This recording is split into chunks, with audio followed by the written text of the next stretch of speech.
हरिओम. या भूलोकीवर जन्ममरणाचा फेरा सुटत नाही, तशी कधी कधी संकटाची मालिका पण कधी चुकत नाही. पण ह्या मायबापाला हाक मारली, या मनसामर्थ्य दाताला हाक मारली, तर मनाचं सामर्थ्य वाढवून आपल्या श्रद्धावानाला आत्मविश्वासाने स्वाभिमानाने कसं जगायला शिकवतो त्याचा अनुभव आहे प्रज्ञा बेलवलकर आणि प्रभाकर बेलवलकर या पती पत्नी यांचा. 2000 सालची गोष्ट आहे. गावदेवी मंदिरामध्ये मुंबईमध्ये अनुभव संकीर्तनाचा कार्यक्रम चालू होता. हे दोघे पती पत्नी त्या कार्यक्रमाला गेले आणि त्यांनी बघितलं, त्यांनी ऐकलं, बापूंची माहिती ऐकली, बापूंची महती ऐकली आणि त्यांना कळलं की बापूंची उपासना केल्याने, बापूंनी सांगितलेल्या मार्गाने जाण्याने जीवनात कसे सकारात्मक बदल घडतात आणि आयुष्य कसं सोपं होतं. त्यांनाही एक भक्कम आधार हवा होता जगण्यासाठी आणि तो त्यांना बापूंच्या रूपात मिळाला. बापूंच्या प्रवचनाला ते येऊ लागले. अडचणी तर संपत नव्हत्या, आर्थिक अडचणी होत्या. 2003 सालापर्यंत फारच बिकट परिस्थिती झाली. किती उपाय केले तरी काही होईना, परिस्थिती सुधारण्याचं नाव घेईना. दुकान होतं तेही चालत नव्हतं, कुठलाही उपाय दिसत नव्हता. फ्रस्ट्रेशन आलं, संयम सुटला, धीर पूर्णपणे खचला. आता करायचा काय प्रश्न आहे, कुठला उपाय दिसत नव्हता. एकच उपाय त्यांना डोळ्यासमोर दिसत होता, तो म्हणजे असह्य झालेलं जीवन संपवणं, आत्महत्या करणं. त्यांचा निर्णय पक्का झाला की हे करायचंच. आणि कुठून तरी त्यांनी तेजाब ॲसिड ते मिळवलं, म्हणजे एक घोट घेतला तरी त्यांचं काम होणार होतं.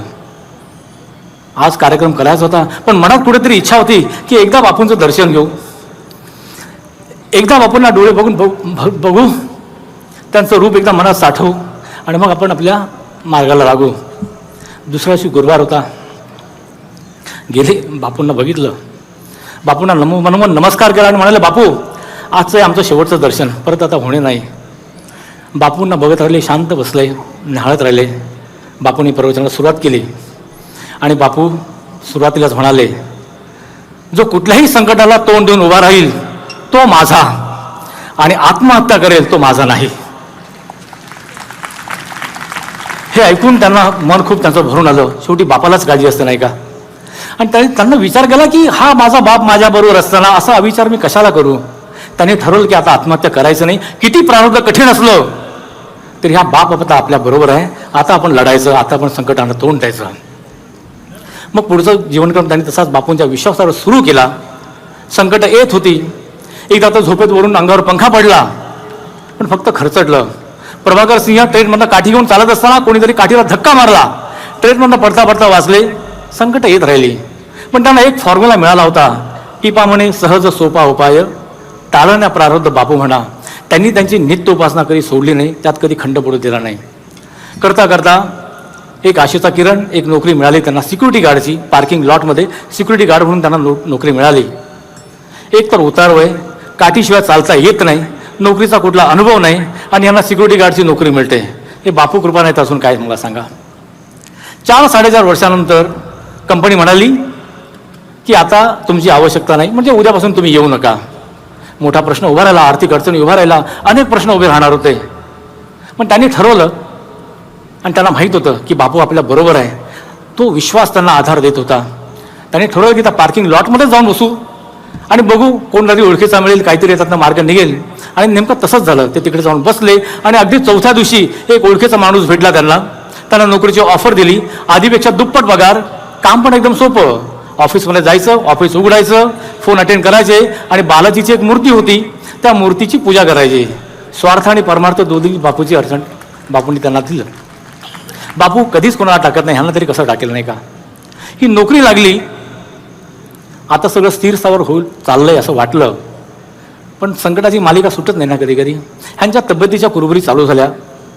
डॉक्टरकडे गेले. डॉक्टर म्हणाले ब्लड टेस्ट करा. डायबिटीसचा डाऊट त्यांना होता आणि हे टेस्टिंगला गेले.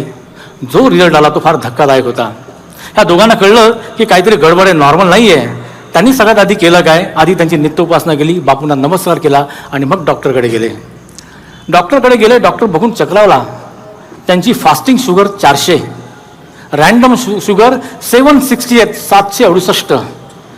डॉक्टर म्हणाला तुम जिंदा कैसे हो मेरे भाई, जिंदा कैसे हो. अगर इतना होता है तो हार्ट अटैक आना चाहिए, किडनी फेल होनी चाहिए, आप मेरे सामने जिंदा कैसे खड़े हो.